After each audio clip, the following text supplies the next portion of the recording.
Энэ удаагийн сурвалжлагаар цагдаа дотоодын цэргийн байгууллагын үйл ажиллагааг иргэд олон нийтэд түргэн шуурхай хүргэх чиглэлээр нэвтрүүлж буй шинжилэл техник технологийн дэвшлиг онцлон хүргэж байна.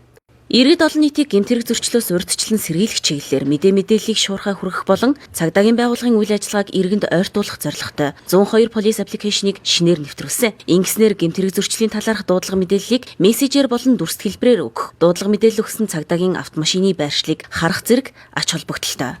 Түүнчлэн 102 полис аппликейшнаар дамжуулж замын хөдөлгөөний ачаалал, дугаарын хязгаарлалтай бүс, замын хар цэгийн мэдээлэл, цагдаагийн байгууллагын байршил болон холбоо барих мэдээллийг харах, иргэд олон нийтээс ирүүлсэн зөрчлийн мэдээллийг хүлээн авч шийдвэрлэх, зөрчлийн урамшууллыг олгох, эрен сурвалжилт болон шуурхай мэдээ урьдчилан сэргийлэх аяны талаар цогц мэдээлэл авах бүрэн боломжтой болно.